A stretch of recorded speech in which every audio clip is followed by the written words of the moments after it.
Good evening. My name is Fabian Levy, and I'm Deputy Mayor for Communications for the City of New York.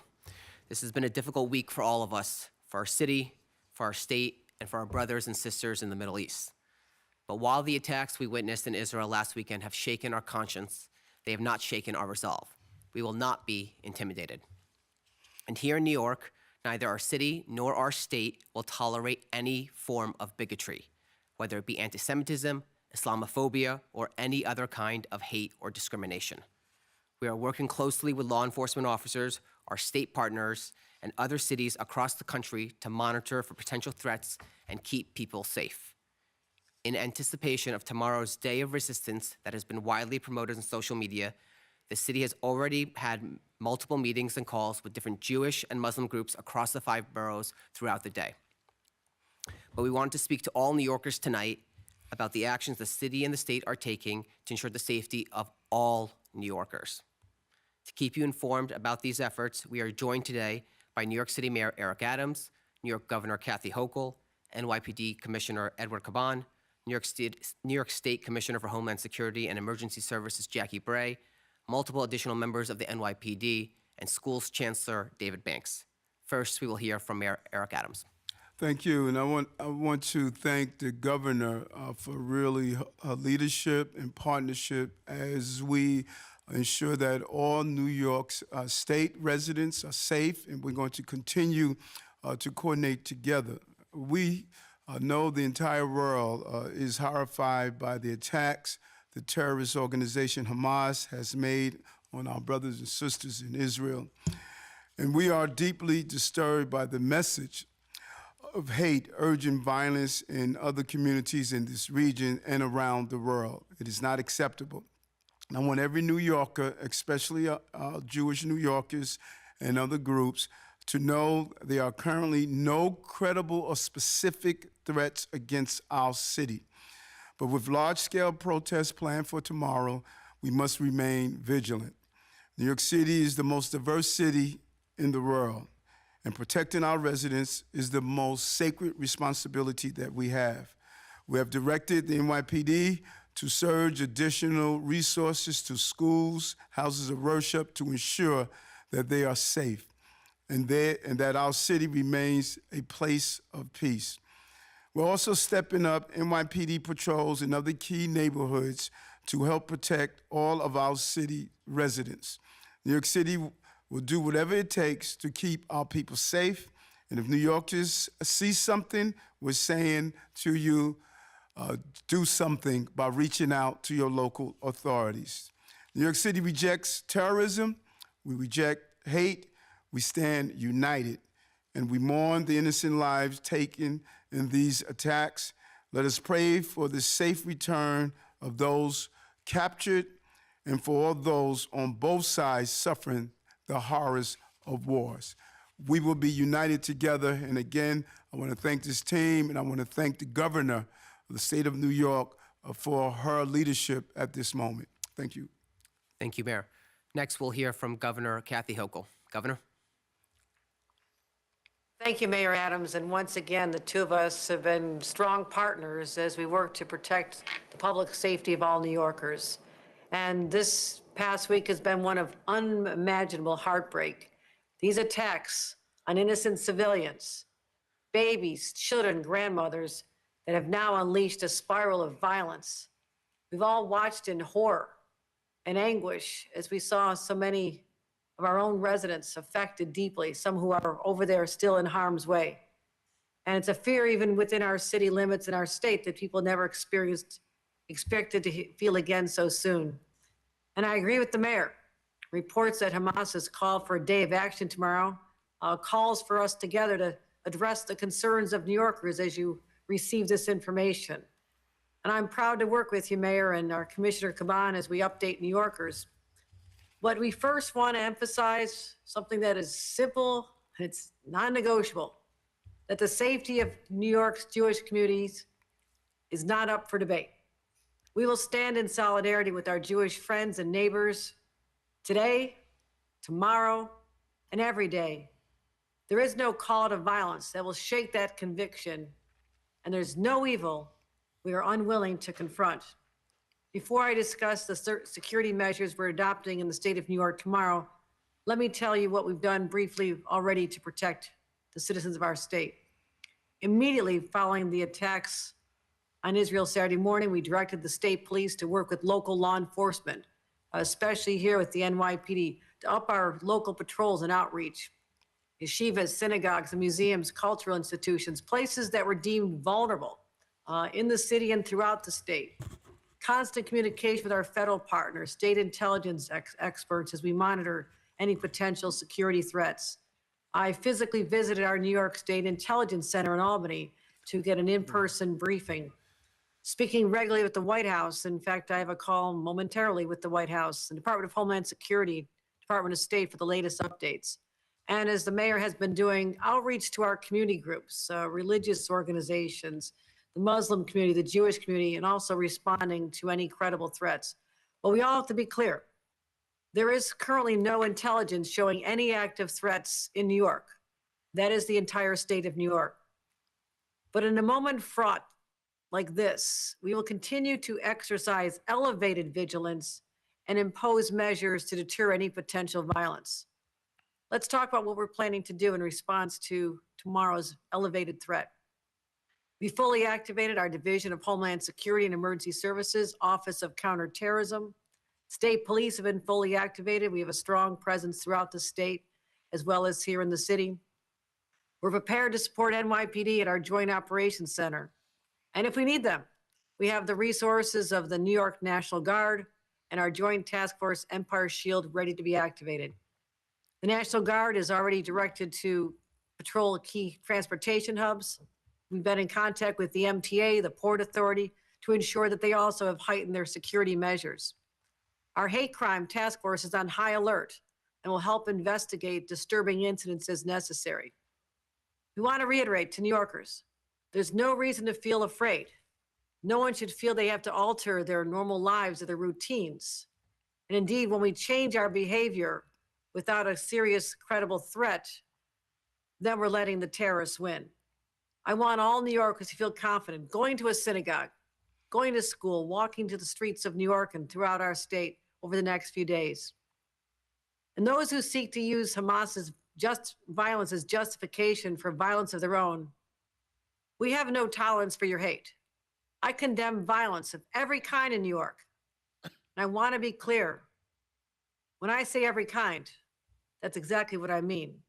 I am outraged at reports of violence or threats against Jewish New Yorkers, including a reported incident where an Israeli student was assaulted on their very own college campus.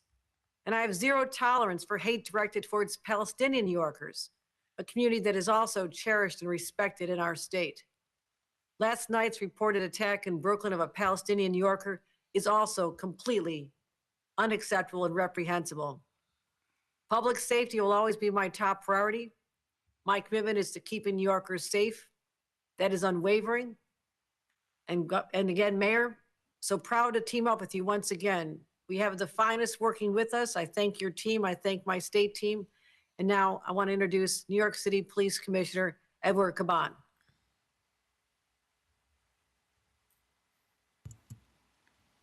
Commissioner Caban, you can unmute your line.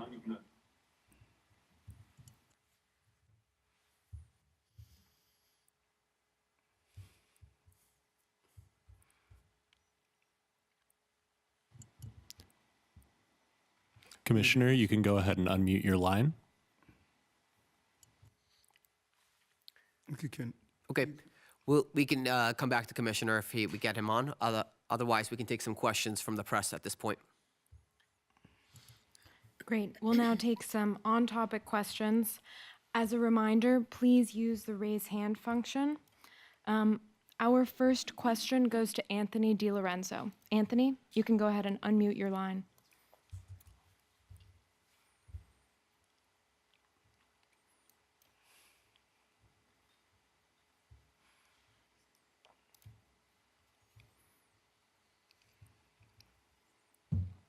Go to the next one. Anthony, It looks like go ahead. that we have, is there a rabbi on the dais that we can speak with? There's not a rabbi on the dais. We have members of our Jewish leadership here at City Hall, but not a rabbi. And just Okay, maybe from the, And just for note, Anthony, we had a meeting, 2 meetings today, one with our yeshivas, the second with our Jewish leadership, and we just completed one with the Muslim leadership as well in the city.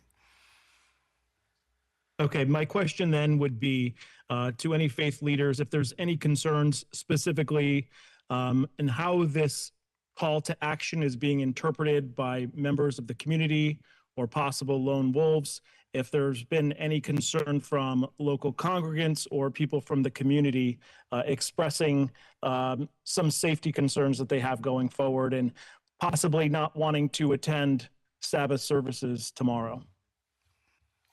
So I would point you, Anthony, we had a meeting this morning with leaders from the yeshiva community. We also had a call this afternoon with leaders of a wider group of the Jewish community. We were very clear to them that folks should continue to get their kids to school, that they should go to yeshiva, that folks should feel comfortable going to their congregations and praying. The safest place for them are in school, for our kids especially, are the schools. We have Deputy Commissioner for Intelligence, Weiner, here. Might want to talk a little bit more about that. Absolutely. That's an important point. You know, I think what we are seeing in the digital universe, which we do see, is a lot of spin up and a lot of fear. And our message is very clear. New Yorkers and everybody visiting our city should certainly stay vigilant and stay aware, and we always urge that, but really should also stay calm and not alter your daily routines. Out of an abundance of caution, we've surged resources around the city, and people will see that tomorrow. That's important. It's important for deterrence. It's really important to reassure folks that we have this situation under control. And the point of these kinds of messages online, it's very easy from far away to instill fear. And we're not going to fall for that as a city. We're not falling for it as a department.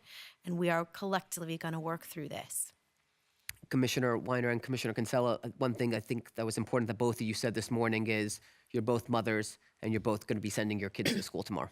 Absolutely. I'm a mother with 2 children, and I plan on sending my kids, taking my kids to school like I would do any normal Friday to school and dropping them off. And I urge New Yorkers to please feel safe in dropping your kids to school, because we're not going to let anyone fear us into not feeling safe in our own city. Thank you, Commissioners. Thank you. Our next question will go to Chris Sommerfeld.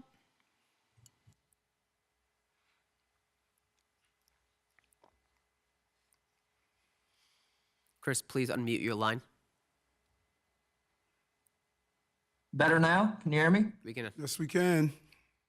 Okay, thank you for holding the briefing. Mr. Mayor, you mentioned that you'll be surging law enforcement resources to certain neighborhoods tomorrow. Just wondering if you can list off which neighborhoods that is in particular and what residents, should expect to see on the streets tomorrow as a result of that.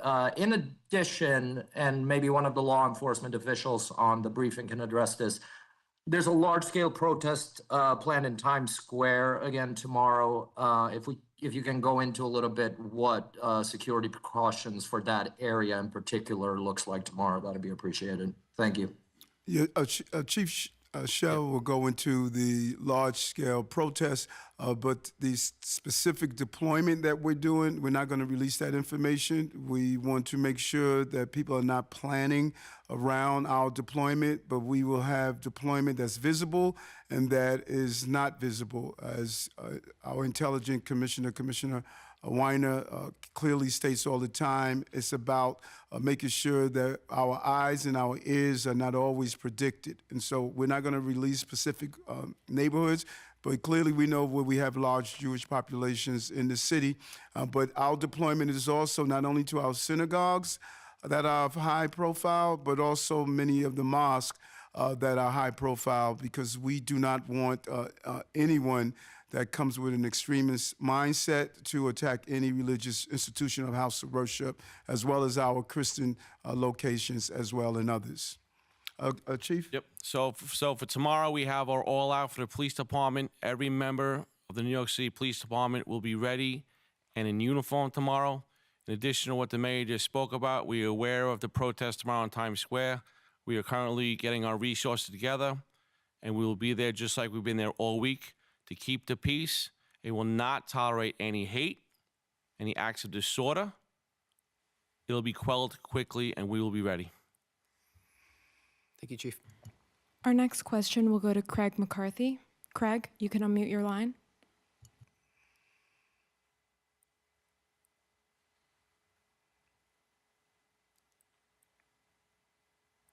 Did any of them speak to you about closing their schools tomorrow? And I know you said that that is the safest place for them, but I just wanted to see if any of them reached that concern level. I have not received any communication from the heads of yeshivas or any of our private schools or any other schools. The DOE will be open as well. As you know, we have a cross-section of different groups. Chancellor Banks has made it clear that we're going to provide the necessary safety with coordination of school safety agents and the NYPD. But in our meeting today, no one indicated with the meeting with the yeshivas that they will be closing their schools. Our final question will go to Katie Honan. Katie, you can unmute your line.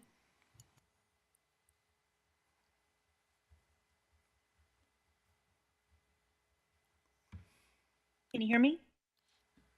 We can. Oh, okay. That's why I was asking. I wanted to ask like the twofold question. The first is there any idea of how long the sort of elevated threat will go into? I know tomorrow is a specific day, but if it will last through the weekend or even further, not that New Yorkers should, I mean, they should always be vigilant.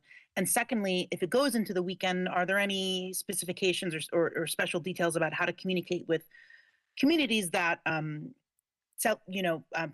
take part in the Sabbath and are not obviously on their phones or anything? I don't know what the plan is for that. Commissioner? In terms of this elevated posture, we are very responsive to events overseas. We're very responsive to what we're seeing in the online universe, and we're responsive to what our partners are sharing with us and you as the public. So we will maintain the posture that we need to preserve the safety and security of this city. This is a dynamic situation, but I also think it's really important to point out that these resources are operating not just today and tomorrow, but every day of the week and of the year. This is a program and a priority for our public safety as a city. So we will continue to monitor for other threats that may emerge, just as we always have done. Again, responsive to situation and environment as it changes.